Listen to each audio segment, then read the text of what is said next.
Sobat Geo, petang ini kebetulan kami lagi mau coba, karena kebetulan petang ini, malam ini kami dengan tim lagi ada acara nih, acara kegiatan-kegiatan di base camp. Jadi kebetulan kami pas berada di base camp ini ada dapat suatu penghormatan dari lingkungan. Petang ini kebetulan kita diundang di suatu hajatan ya, acara pernikahan tetangga nih, anak tetangga. Salah satu warga. Jadi dari salah satu warga yang ada di sini. Jadi untuk kita mengenal saja, dari tiap daerah ke daerah pasti berbeda budaya, ya kan, berbeda satu kebiasaan. Nah, agar lebih paham dari satu budaya atau kebiasaannya atau budaya lah, lebih tepatnya budaya di sini dalam acara pernikahan atau hitanan atau pernikahan itu, nanti saya juga belum tahu sebetulnya. Nanti kita lihat ya. Kebetulan nggak jauh dari sini, kita bisa lewat belakang ya. Kita bisa lewat belakang, kita lihat nanti seperti apa sih. Karena ini kami wajib hadir. Kenapa? Ini merupakan suatu penghormatan sebetulnya dari lingkungan, kebetulan tetangga di dekat base camp Geo ini. Jadi untuk lebih lengkap, lebih lanjut, kita lihat ya. Yuk kita ikuti. Ayo ikut sama saya. Guys.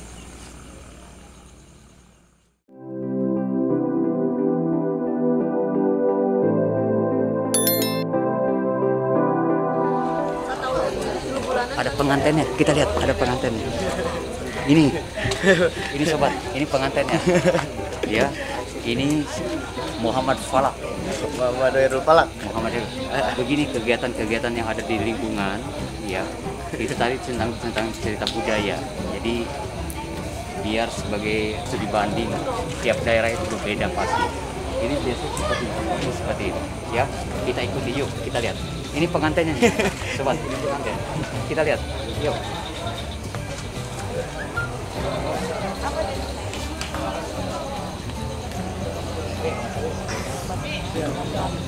Ya, ini sobat Geo. Ini kebetulan bapaknya tadi pengantin, ya. Di sini tradisinya seperti ini. Tiap daerah pasti berbeda. Kita lihat nanti di bagian Nusantara yang lain, ya. Nih, ini Pak Ipung namanya, ya. Yuk kita ikuti. Kita salaman dulu, ayo. Nah kebetulan ini ada ibunya. Yuk kita lihat. Ngapain ini? Nah ini ibunya, ya. Assalamualaikum semua.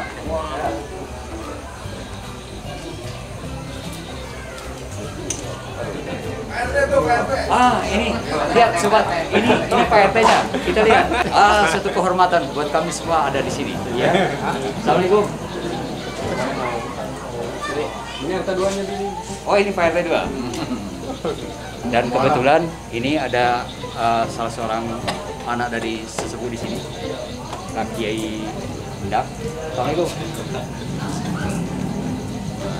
Nah ini kebetulan ini kiai-kiai di sini, ya. Jadi di base camp Geo ini lengkap, kiai-kiainya masih muda-muda. Assalamualaikum.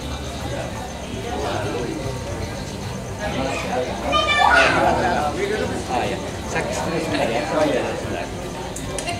Yuk kita lihat ikut.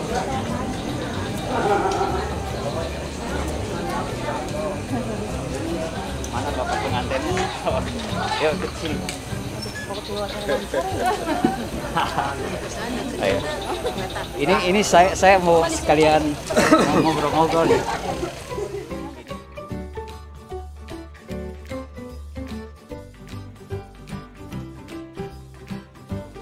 Mas Agus, gimana kabar, sehat? Alhamdulillah. Yang penting sehat. Saya kenal ya. Hah? Saya kenal. Udah lupa kali. Namanya. Namanya. Udah lama. Namanya. Pak Sarudi. Oh iya, yang di sana ya. Iya. Iya. Rawa Kembang punya kawasan. Nanti kami akan datang ke manapun para petani perikanan. Jadi apa namanya? Ya, dengan harapan sih mudah-mudahan jadi kita nggak capek-capek lagi usahakan itu supaya bisa merangkap semuanya di pertanian sekarang ini. Ya. Masih kenal sama saya? Untuk saya mau kenal aja. Siapa yang nggak kenal? Ini sobat channel, ini kebetulan kalau saya boleh katakan bahwa ini hadirin para tamu di sini dan seluruh baik ini pun juga kebetulan ya petani ikan, pengusaha ikan yang saya kenal. Ini diantaranya lagi ngobrol sama saya nih. Ini coba kita lihat, ini salah satu pendatang, beliau dari Surabaya setahu saya. Kebetulan sekarang ini usahanya di daerah Cisaeng ini, karena memang Cisaeng ini merupakan satu daerah industri perikanan itu tadi ya. Jadi kalau boleh sedikit saya cerita tentang masalah perikanan, karena kebetulan beliau ini salah seorang yang memang melestarikan atau lebih mengembangkan di bidang perikanan ikan hias. Beliau namanya, kalau saya memanggil Mas Agus. Coba lihat Mas, ini Mas Agus. Mas Agus ini daerah asalnya di Surabaya. Sebetulnya Mas Agus ini nggak tahu seperti apa sebenarnya ketertarikan di Cisaeng ini karena masalah perikanan itu seperti apa gitu. Kalau boleh saya tahu Mas Agus, kira-kira Mas Agus dari Surabaya ke daerah Cisaeng ini memang udah tujuannya untuk usaha perikanan atau seperti apa? Kalau cinta ikan hias mungkin kan bisa di Blitar kan lebih baik gitu. Gimana? Mungkin Mas Agus bisa sedikit komentar Mas? Di ikan hias lebih nyaman, lebih adem. Oh, lebih adem katanya. Lebih nyaman, lebih adem. Lebih adem. Yang setahu saya Mas Agus ini cerita tentang ikan koi ya? Masalah ikan koi. Gimana Mas tentang ikan koi yang ada di wilayah Cisaeng ini? Kalau ikan koi ini stabil aja memang. Stabil kayak? Stabil tentang ikan koi. Ya. Terus pasaran di Penjualan juga gampang. Hah? Penjualannya lebih mudah. Penjualannya lebih mudah. Berarti yang seperti kami angkat kemarin, Sobat Geo, ikan koi ini stabil ya? Tidak ada musim, tidak ada fluktuasi turun naiknya, stabil. Beda nanti kita angkat tentang ikan cupang, tapi sekarang kita cerita, saya bertanya tentang ikan koi karena beliau adalah salah seorang petani ikan koi yang berupaya.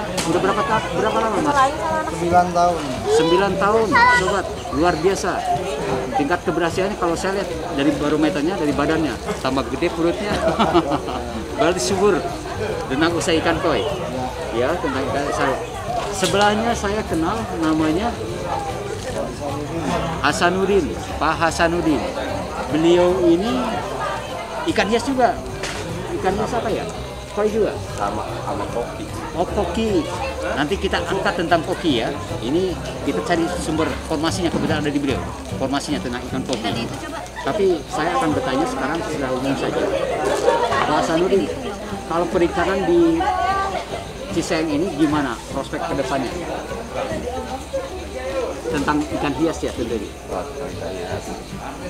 Ya, semakin ke depan kan semakin bagus pasarannya ya Mas ya. Semakin bagus. Penjualannya juga mudah. Semakin bagus sobat. Penjualannya mudah karena tentunya kalau di sini di industri perikanan yang ada di wilayah Cisaeng ini tidak perlu mereka ini, para petani ini menawarkan keluar sebetulnya, karena dari luar datang ke Cisaeng sebetulnya. Jadi Sobat Geo yang punya link, yang punya usaha tentang ikan-ikan hias, terutama yang saya bahas pada malam ini, silahkan datang, ya kan, ke tempat kami, ya kan, di Basecamp Geo. Biar nanti bisa bertemu dengan para petaninya langsung. Dijamin harga lebih murah, dijamin kualitas yang terbaik. Karena kalau studi banding tentang harga, tentunya harga lebih kompetitif ya. Kalau harga di sini Mas Agus, kira-kira kalau apa namanya ikan tentang ikan koi, standarnya ada standar atau bagaimana? Tergantung ukuran. Tergantung ukuran, sobat. Tergantung pola. Tergantung pola. Yang termurah ukuran berapa? Polanya seperti apa?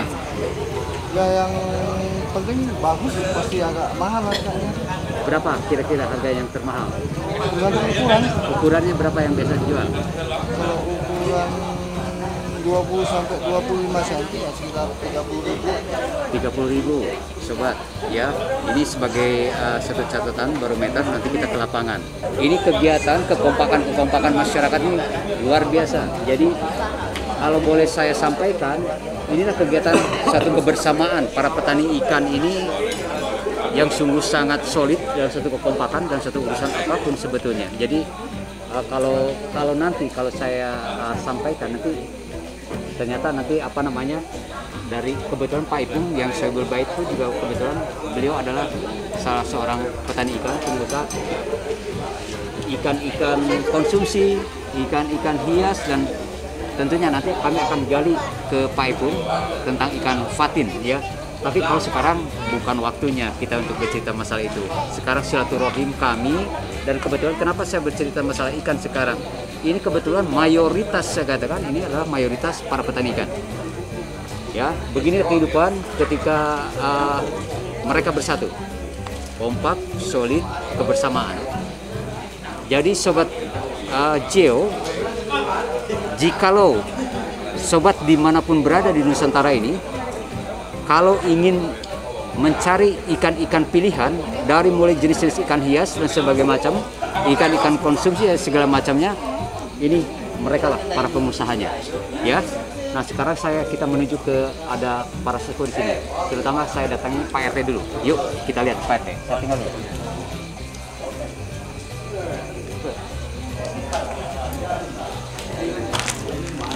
Mana Pak RT? Mana Pak RT? Oh, Pak RT. Dua-duanya Pak itu. Mau kenalan sama Pak RT silakan.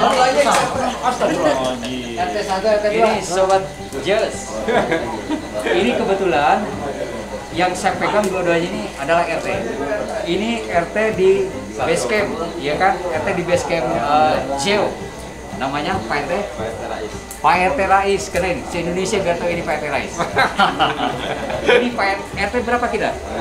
Ini Pak RT 1. Kami keberadaan base camp Geo di RT 1. RW 1. RT 1 RW 1. Dan ini kebetulan kalau kita lihat tanya bersama ya. Ini kebetulan adik kakak RT 1, RT 2. Ini luar biasa ketemu kebetulan. Dan beliau-beliau ini adalah yaitu yang tadi saya katakan bahwa mayoritas penduduk di sini adalah petani perikanan. Kali ini saya tidak bahas ikan sebetulnya, karena ini momen yang paling tepat karena ini seluruh yang hadir ini adalah pengusaha ikan. Inilah kebersamaan kami di Wilayah Cisaeng ini, ya kan? Jadi saya hanya sekedar sedikit menginformasikan sebetulnya. Ketika kemarin kita lihat di masjid kebersamaan mereka luar biasa kompaknya, ya masyarakat ini. Lalu dalam satu urusan kebersamaan, dalam satu ada acara dari satu lingkungan pun juga seperti inilah.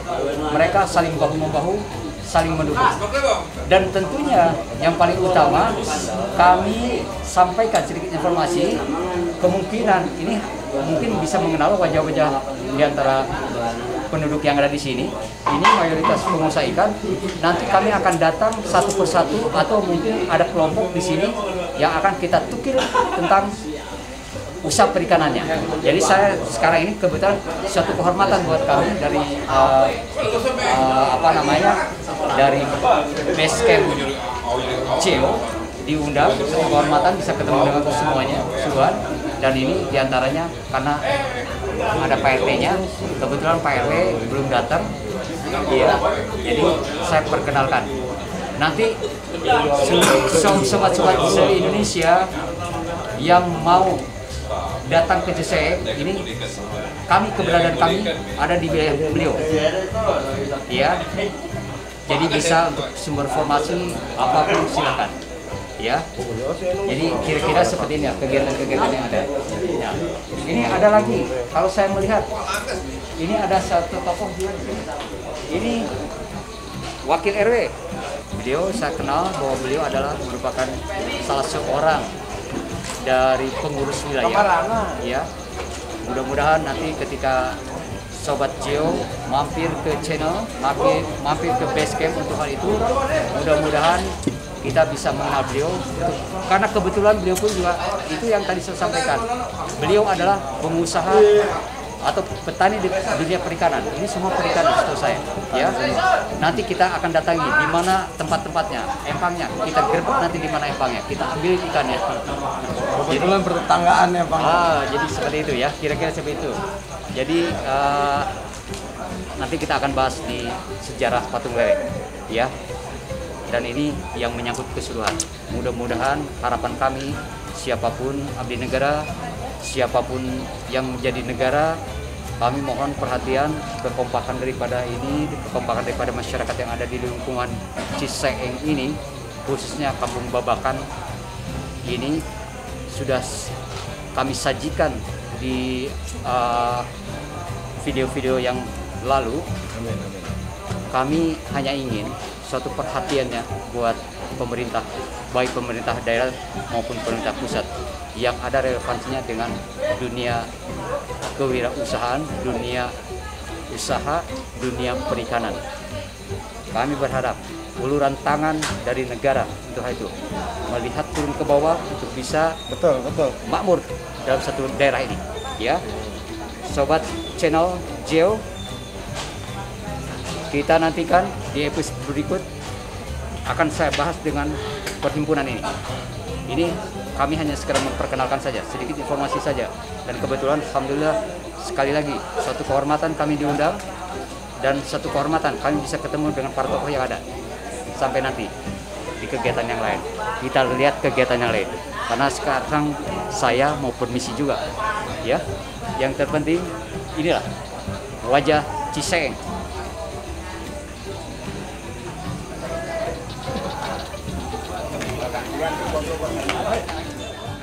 Ancol. Blok M. Blok M. Ini nama channelnya apa? Ada YouTube-nya? Geo, Juragan Empang Official. Oh, mantap. Ini saya kenalkan, beliau adalah seorang pelukis asli Ciseeng. Nanti kalau mau ketemu beliau di Blok M, mau pesan gambar, mau pesan lukisan, silahkan. Siapa namanya? Nik. Pandik. Saya juga mewakili dari sini. Ya kan? Putra daerah yang punya karya yang keluar dari Ciseeng. Beliau, ya, ahli lukis. Jadi foto siapa yang mau dilukis, foto siapa yang mau diperbaiki dan perbaikan satu gambar yang besar, beliau adalah bagiannya. Ya, ada di Blok M. Blok M ini di mana? Tepatnya saya ada di Teras Berlian 1, Blok M Square, lobi barat, lobi utama. Ini ada alamatnya ya. Ada nomor teleponnya. Nanti jika sobat Geo memerlukan beliau, silakan.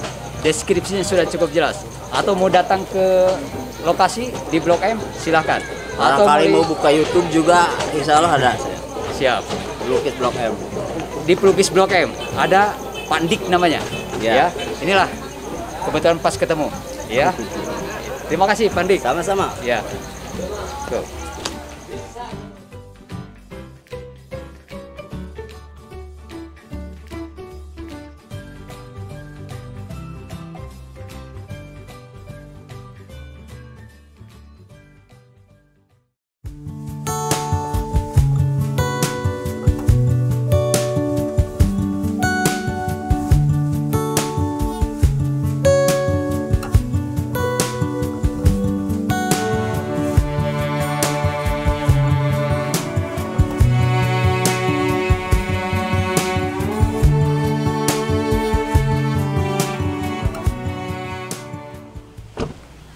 Assalamualaikum, ketemu lagi di channel kita, ya. Assalamualaikum. Ketemu lagi di channel kita, di channel Juragan Empang Official.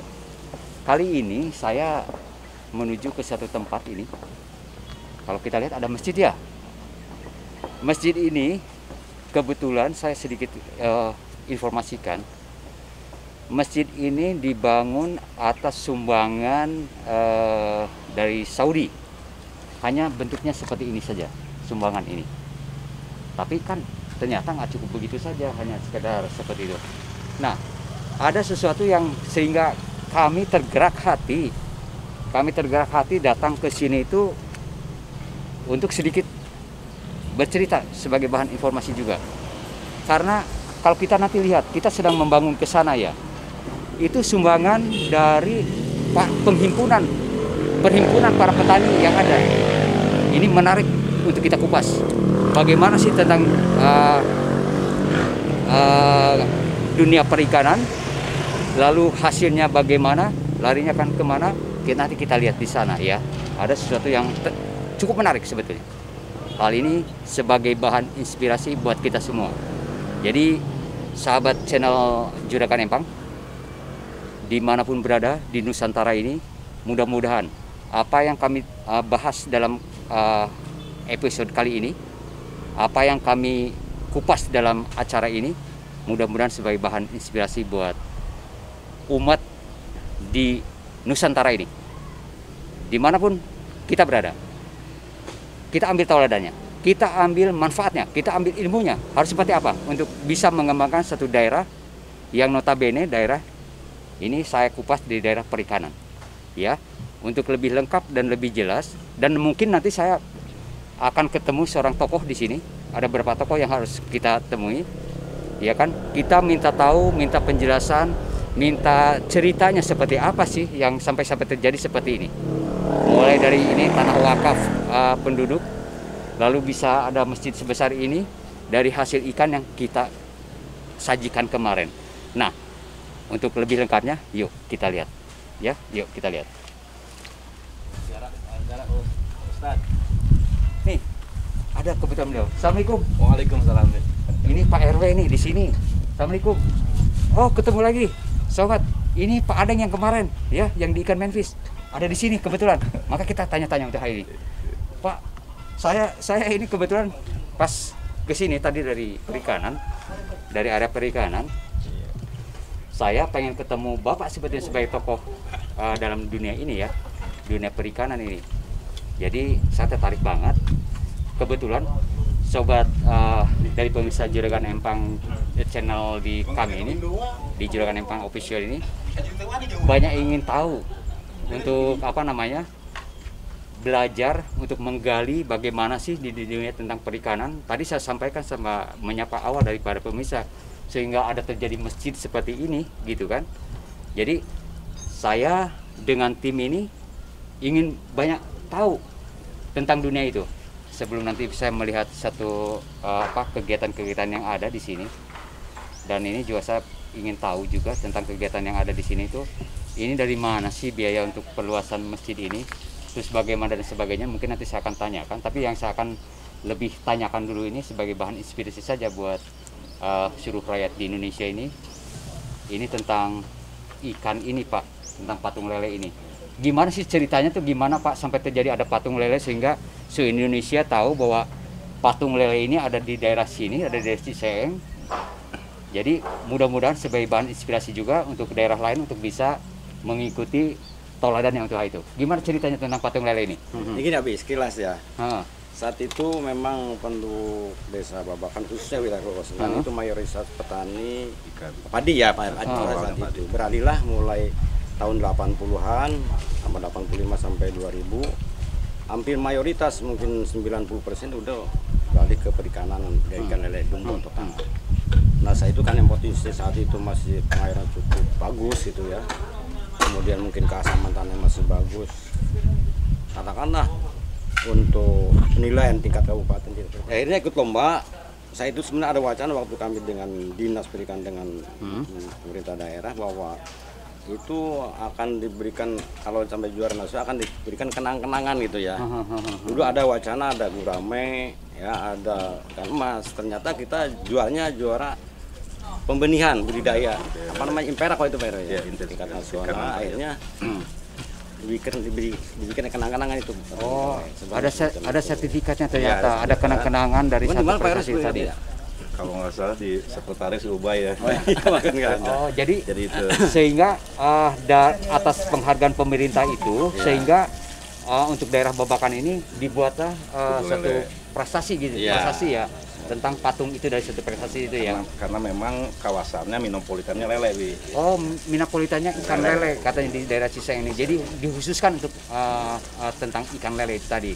Nah, cerita-cerita tentang ikan lele itu tadi sesuai dengan patung yang ada di pinggir jalan raya. Kalau siapapun pemirsa pecinta perikanan di tanah air, ini sentra di Jawa Barat ini yang di tingkat nasional ini salah satu daerah, salah satu tempat yang mendapatkan suatu penghargaan itu tadi, prestasi nasional tentang ikan lele.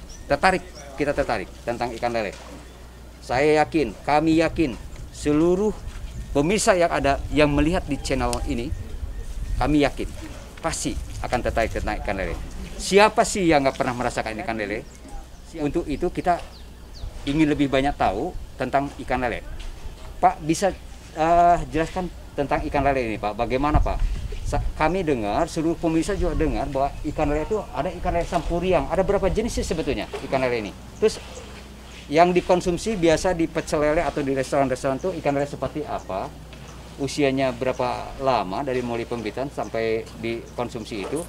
Lalu sampai semua masyarakat ini pengen tahu, Pak, dijualnya kemana, terus berapa per kilonya kalau dari petani di sini dan sebagainya dan sebagainya. Bisa dijelaskan Bapak-bapak, silakan. Pak Iwan. Bicara pangsa budidaya lele itu benar kata Bapak tadi, lele itu ada terbagi 3 jenis yang populer ya. Ada lele sangkuriang, ada lele piton, ada lele dumbo. Nah, itu sekarang di masyarakat di sini, di kami di Desa Babakan khususnya, ketiga jenis itu ada semua. Nah, untuk sampai jadi ikan konsumsi kurang lebih dari pembenihan itu 3 bulan. Oh, 3 bulan. 3 bulan. Bisa 3 bulan dari mulai itu dari ya. Pembenihan. Sampai jadi konsumsi lah katakan. Sampai bisa kita nikmati tuh. Nikmati di pecel lele ya. Di pecel lele. Nah, tahapannya kalau untuk harga di petani sekarang di posisi 18.000. 18.000 luar biasa, lumayan. Lumayan bagus harganya. 18.000 itu nanti biasanya kita ada bakul atau tengkulak ya. Oh, di daerah tengkulak. Diangkat sama mereka ya yang pasarkan ke Jabodetabek. Kalau belum bisa menanam, belum bisa mengembang biakan, kalau hanya sekarang mau usahanya saja, ini juga satu bahan informasi ya. Bisa ngambil rupanya dari sini. Bisa menghubungi beliau ini, ya. Beliau ini penyedia untuk hal itu. Ya, penyedia untuk hal itu. Jadi saya kira ini sebagai bahan juga informasi nih buat siapapun yang mau mencoba untuk bisa bersama untuk hal itu ya. Lalu Pak, kalau selain daripada itu Pak, biasanya nih ada dari daerah lain nggak yang ngambil itu? Ya, luar Jabodetabek juga ada itu. Malah waktu pertama kali berkembangnya lele di sini, benih itu ada yang beli dari Banjarnegara, dari Lampung, Palembang, dari Padang, itu semuanya ke Kalimantan ke sini. Jawa termasuk Jawa waktu itu ya, yang Banjarnegara itu kan. Banjarnegara ya. Bandung. Cuman sekarang karena memang perikanan udah berkembang pesat di mana-mana, nanti kita untuk nyoba Jabodetabek aja sekarang. Nah, ini ada satu ketertarikan buat kami sebetulnya ya. Satu ketertarikan. Tadi saya pernah sebelum kami syuting dalam persoalan begini, saya ada satu ketertarikan. Mudah-mudahan saya ini mumpung masih ingat nih, saya tidak dalam satu urusan itu, tapi yang jadi satu hal, ada satu ketertarikan. Yang jadi satu ketertarikan kami ini kebetulan kalau kita lihat seluruh ini yang bekerja, yang mengerjakan ini kebetulan pemirsa, ini semuanya para petani ikan. Semuanya para petani ikan. Tadi saya tanyakan sama beliau ini berdua, ini siapa yang bekerja? Apakah kan ini masjid ya, rumah ibadah. Nah kalau kita lihat sekarang begini, ini kebetulan ada ustadznya. Pak Ustadz, sini nih Pak Ustadz. Saya juga pengen ketemu nih sama Pak Ustadz ini. Kebetulan adalah beliau ini adalah seorang imamnya di sini. Menangkap DKM juga. DKM-nya, pengurusnya dengan beliau ini. Pengurus DKM. Jadi ada situ. Gimana kabar Pak Ustadz? Sehat. Alhamdulillah. Ini saudara, ini pemirsa nih, ustadz yang mengelola masjid ini, ya. Nanti kita lebih banyak tahu, kita tanya sama beliau. Siapa Pak Ustadz namanya Pak? Muhammad Khotib, ya. Ini beliau DKM, ya. Nanti kita tanya sama beliau. Jadi kalau boleh cerita Pak RW, Pak Iwan, Pak Adeng, Pak Ustadz. Ini kebetulan beliau ini juga salah seorang Pak Ustadz ini petani ikan juga. ini bisa kok sampai sekarang begini, kok bisa mengumpulkan masyarakat perhimpunan tani ini untuk bisa digiring, untuk bisa diarahkan, untuk bisa diajak bersama membangun ini, Pak. Jadi saya mau tanya nih, bisa apakah ada keterpaksaan mereka atau dengan kerelaan mereka, atau memang karena ada satu keprihatinan satu daerah ini ingin punya masjid yang besar, atau seperti apa sebetulnya, Pak, sehingga mereka bisa masih mau bekerja keras, kaki penuh lumpur dari empang, hasilnya sebagiannya disumbangkan untuk pembangunan masjid, iya kan? Jadi ini luar biasa, pulang capek dari empang ini, dari kolam ini, datang ke masjid untuk bekerja bersama. Ini yang patut kita teladani, yang patut kita tiru di satu daerah ini. Diawali dengan didasari kepengen punya masjid dan fasilitas yang lain yang memadai ya, sehingga masyarakat di sini alhamdulillah yang memang latar belakangnya petani ikan semua, mereka punya keinginan untuk bisa pembangunan ini layak seperti di mana-mana yang pembangunannya gitu. Dari modal itulah sehingga dikumpulkan dari hasil panen mereka sedikit demi sedikit sehingga sekarang sudah terwujud seperti ini. Jadi tidak ada unsur keterpaksaan ya, tidak ada keterpaksaan. Tidak ada. Nah, luar biasa bukan? Ini mudah-mudahan bisa dijadikan suatu sumber bahan inspirasi bagi daerah dimanapun berada. Tapi ada satu hal, ini kebetulan ada kebetulan pengurus masjid, karena ini pengurus masjid semua juga diantaranya, selain daripada tokoh-tokoh yang ada juga kebetulan beliau ini merupakan penggerak dari satu daerah ini. Itu tadi teladannya kita, tapi saya sekarang ingin mencoba mengajak ke pemirsa di seluruh tanah air, terutama umat Islam. Kami akan berikan informasi kalau ada yang punya kelebihan, Allah anugerahkan punya kelebihan rezeki untuk itu. Kami dari tim Juragan Empang Official mengajak, kalau buat pemirsa yang punya kelebihan rezekinya, kemana harus menyalurkan sumbangan itu, kemana harus menjariahkan sebagian rezeki yang ada, saya berikan informasi. Yuk kita mulai, kita belajar bersama kami tim, bersama beliau semua, mengajak seluruh warga, baik warga daerah Babakan, Ciseeng, Parung, Bogor, dan selanjutnya sampai ke seluruh Nusantara. Saya mengajak untuk memulai kita menyisihkan rezekinya untuk membangun singgasana istana di surga sana. Ini adalah rumah Allah, ini tempat ibadah. Jadi saya menghimbau dan mengajak terutama kepada seluruh umat Islam yang seiman, seakidah, untuk kita bersama untuk datang ke tempat ini, lihat tempat ini. Kalian, kita semua, seluruh umat, silakan untuk mulai kita bersama untuk bangun ini tempat, ya. Jadi intinya buat saya bilang, saya bertanya tentang masjid ini.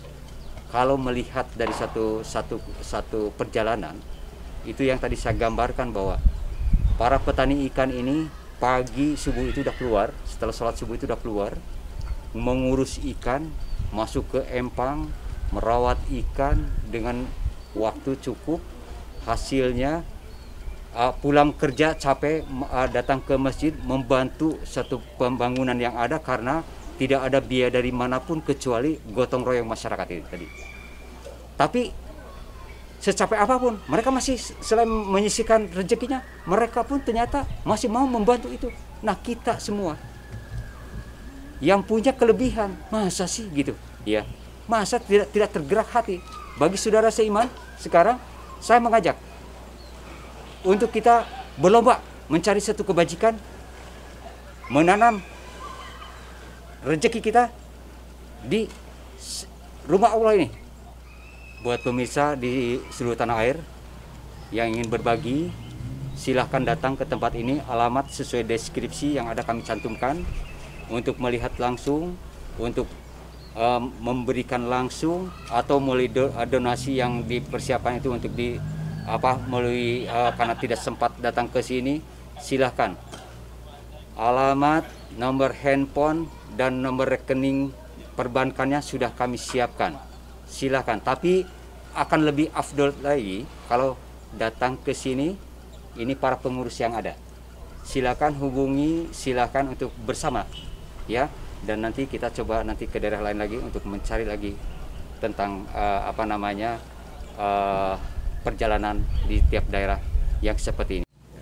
Ini saya sampaikan, mudah-mudahan bermanfaat buat yang ada di sini untuk pembangunan, hanya sekedar membantu. Jadi pemirsa, ini saya bilang bahwa tadi saya katakan kita hanya sekedar bisa memberikan ini, tapi mereka mencari terus membangun dan seperti ini juga. Masa kita cuma seperti ini? Ya mudah-mudahan ya, siapapun saudara-saudaraku seiman, mudah-mudahan lebih daripada itu kita semua. Kami mengharapkan kedatangan pemirsa semua ke sini, ke daerah ini, ke tempat ini untuk sama-sama membangun masjid ini. Ya, yuk, sampai ketemu nanti ya. Terima kasih Pak Ustadz. Terima kasih Pak RW, terima kasih Pak Ade.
Sobat Geo, ketemu lagi.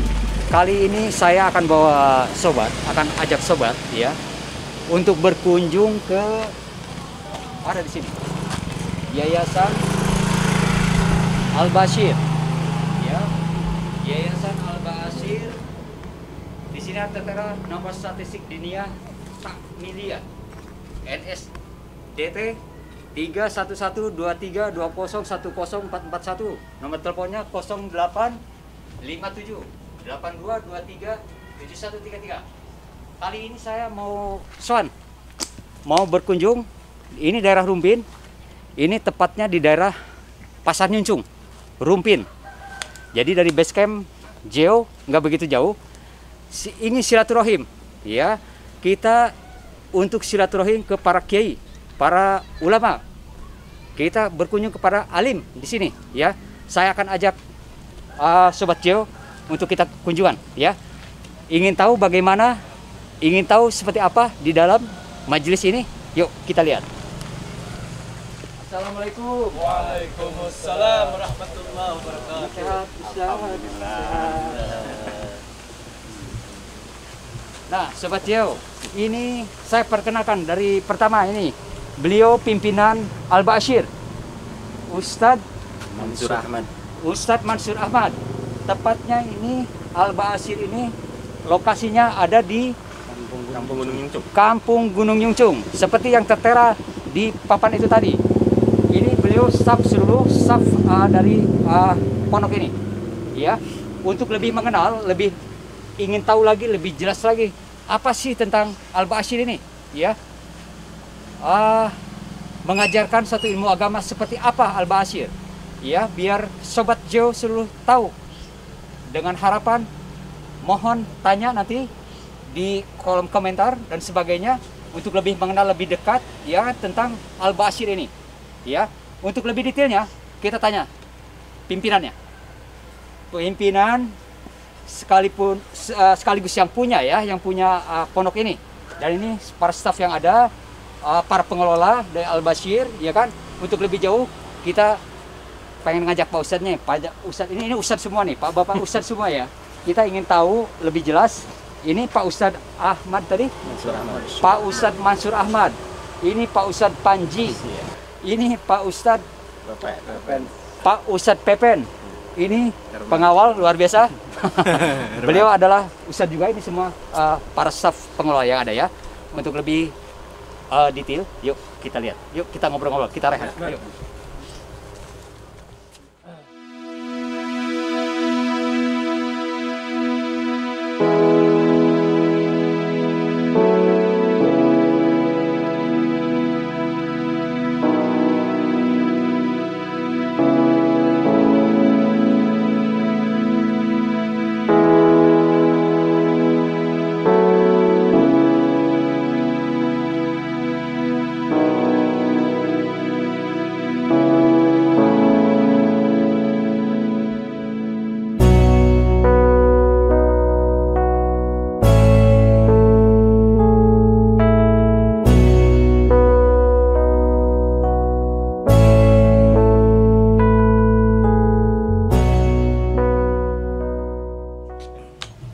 Ya Sobat Geo, saya baru duduk sekarang di sini, di yang tadi sudah saya perlihatkan di depan, iya kan?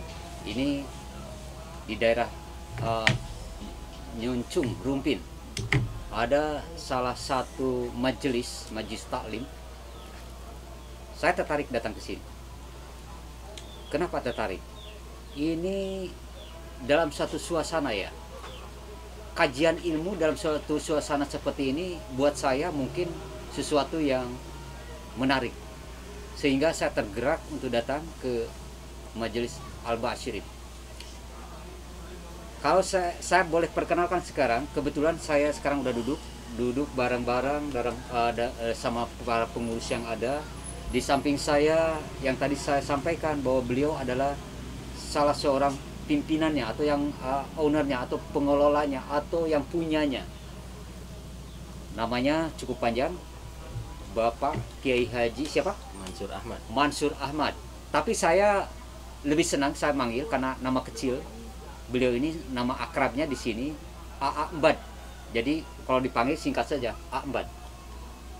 Di sebelah A. Mbad ada sebagai penggerak atau human relation ya, atau sebagai PR-nya, public relation di jamaah ini, di majelis ini. Ya, beliau adalah Pak Panji atau disebut dengan Ustadz Panji bin Syuhada. Ya, karena kebetulan beliau salah seorang juga pengelola sekolah atau orang dari yayasan sekolah cukup terbesar di Rumpin ini. Iya kan, namanya Asyuhada. Beliau adalah salah seorang cucu daripada almarhum Pak Syuhada. Dan kebetulan ikut mengelola di sini. Mengelola majelis ilmu ini di sini. Lalu sebelah Pak Panji ada lagi, saya cukup manggilnya Abah Pepen, Abah Epen. Abah Epen ini salah seorang guru juga di sini dalam satu urusan keagamaan. Ya, yang mana beliau adalah pengelola juga di sini. Kebersamaan ini yang mungkin akan jadi suatu pengembangan ilmu untuk warga muslim dan untuk umat yang ada. Di sebelahnya lagi ada Bapak Ketua RT-nya di sini kebetulan turut hadir. Di sebelahnya lagi sebagai pengelola Bapak siapa? Pak Herman. Kebetulan beliau juga aktivis di pendidikan di Asyuhada dan kebetulan turut serta dalam pengelolaan majelis ilmu ini. Yang semoga kalau saya melihat sekarang dalam satu kondisi ini, mudah-mudahan ada satu perkembangan ke depan.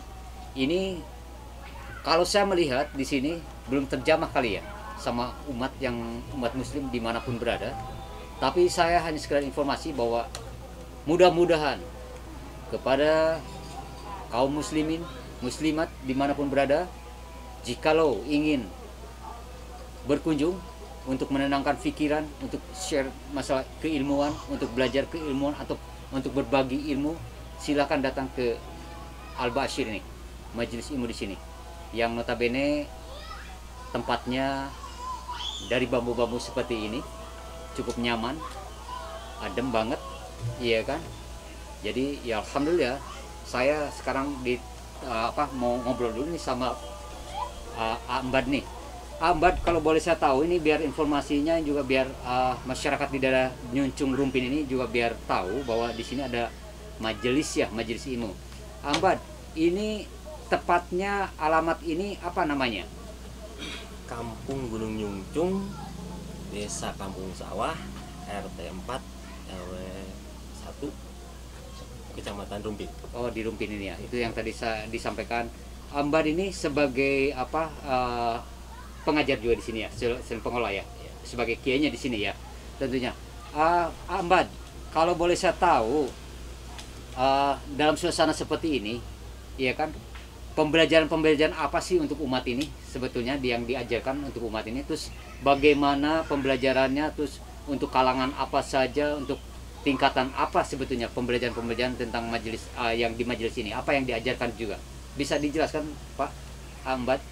Dari mulai TK, TPA, Madrasah Diniyah, Ula Wusto, sampai ibu-ibu, sampai bapak-bapak.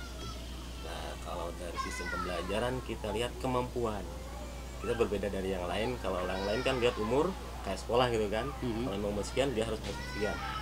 Masuk kelas kalau di sini enggak. Dia mampunya walaupun dia lulusan dari pesantren masuk ke sini, kalau memang dasarnya masih di bawah, ya kami tetap taruh di bawah. Oh, begitu ya. Jadi enggak kayak dia masuk ke sini kelas 5 SD.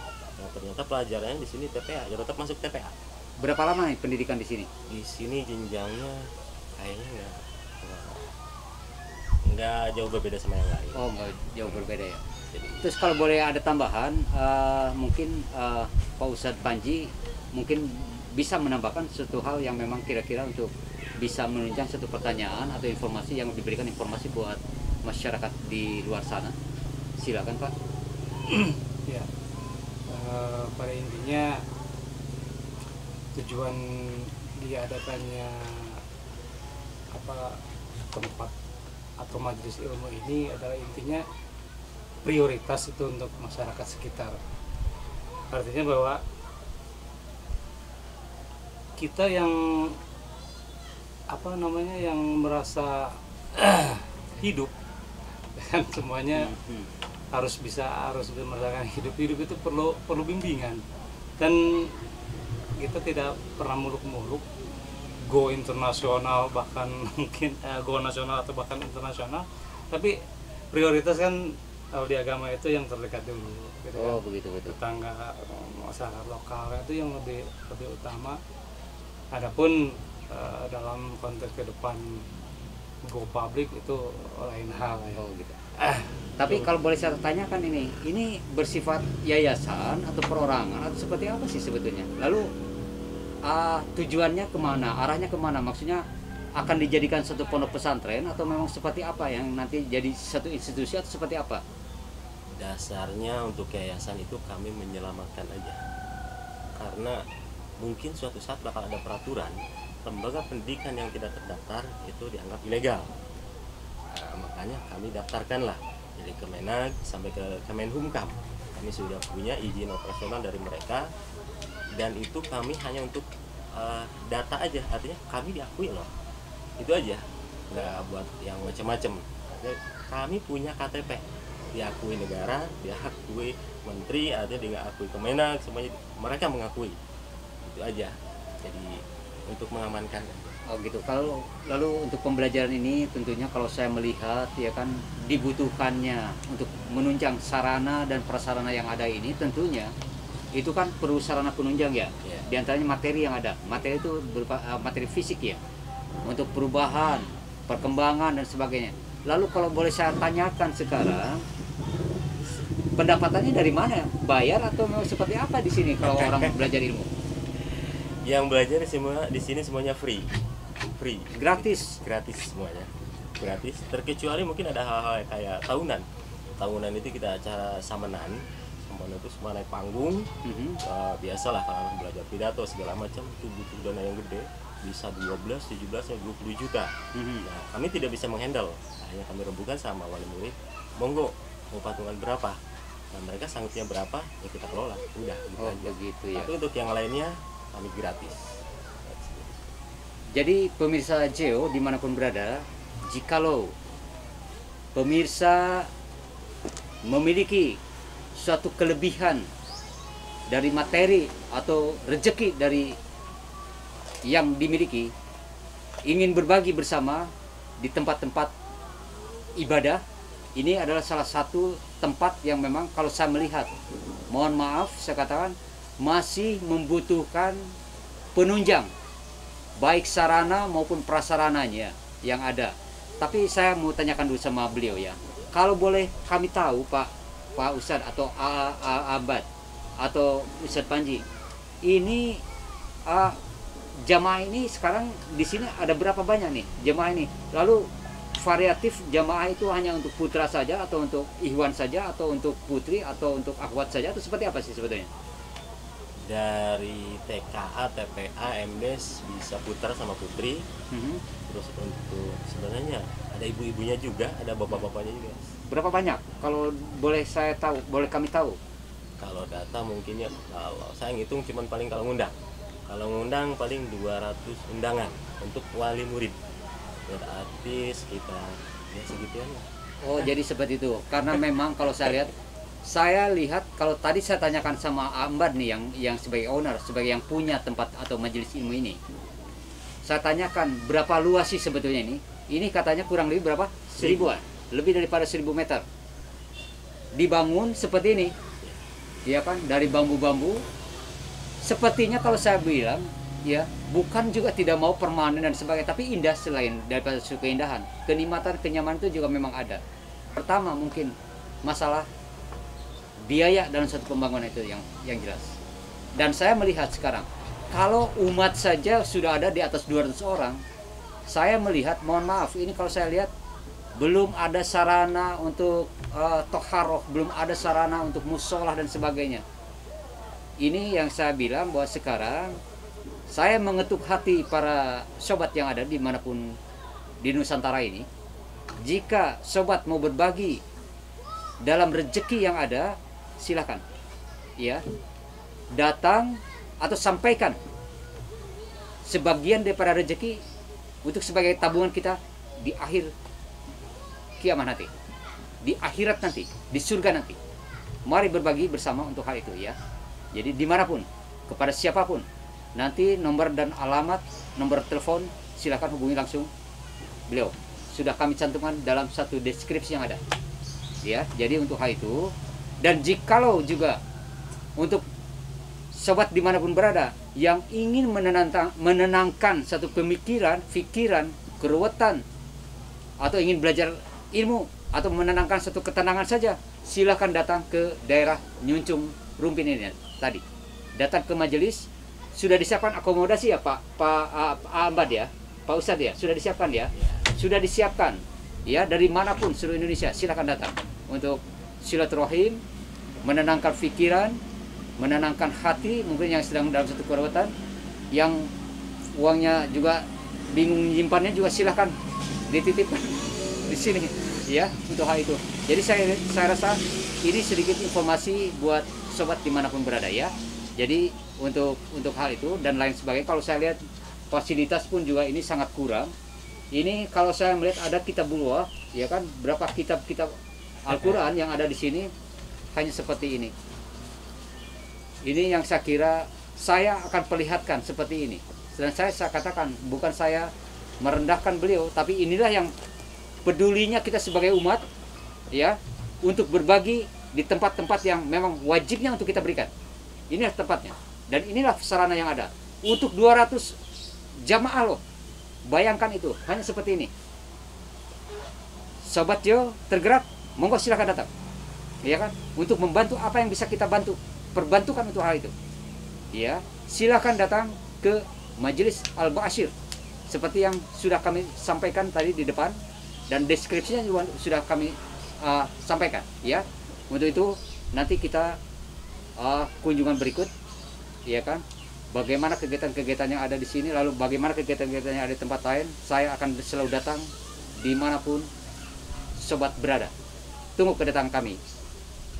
Kami akan keliling Nusantara. Sampai ketemu. Assalamualaikum warahmatullahi wabarakatuh.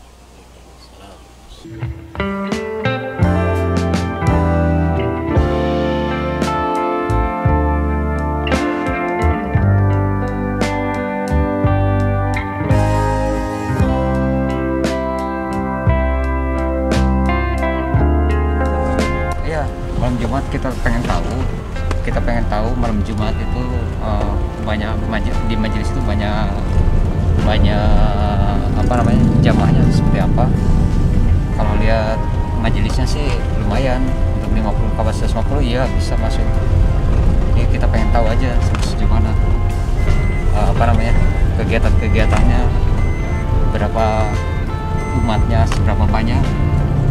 Jadi biar apa namanya kita lebih paham. Jadi untuk membantu mereka pun juga mungkin bisa lebih, ya insya Allah bisa lebih terarah begitu kan. Karena memang majelis kecil begitu, tempatnya nyaman, leluasa, mungkin berharap sih pengen itu bisa tempat kunjungan siapapun gitu kan. Di tempat bisa dikunjungi siapapun yang mau belajar ilmu, belajar keilmuan agama yang lebih baik, free, jadi memang gratis, tidak harus pakai biaya. Kobongnya juga udah disiapkan, tempat penginapannya tadi kita lihat ada kobong-kobongnya yang Masya Allah, mudah-mudahan menjadi satu tempat yang bisa lebih maju lagi untuk perkembangan agama umatnya, bisa lebih banyak didatangi untuk dimanfaatkan tempat itu, bisa jadi tempat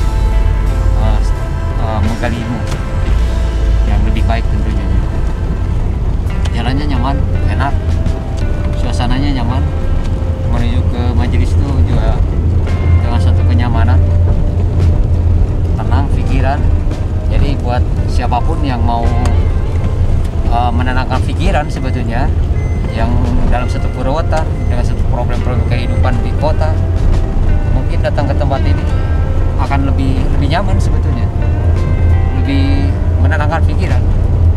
Maka kalau tempat-tempat ilmu itu, tempat-tempat ilmu agama itu, tempatnya memang sejuk, nyaman, orangnya juga adem-adem, bukan orang-orang arogan, orangnya adem-adem. Itulah syarat dengan satu ilmu. Kalau tempat agama adem, berarti ya mengajarkannya juga ajaran agama yang baik. Karena agama itu bukan arogansi, agama itu iman, adab, akhlak, dan ilmu. Jadi ya sudah memenuhi satu syarat. Adab akhlaknya mereka ya dengan keimanan dirinya mereka, sehingga bisa menerapkan suatu keilmuannya, jadikan satu tempat itu jadi satu tempat yang nyaman, yang sejuk, yang adem. Jadi monggo silakan siapapun yang ingin datang ke tempat majelis Al-Ba'asyir ini untuk bisa mengembangkan satu pengetahuannya, atau memang mau belajar pengetahuan agama, atau memang juga mau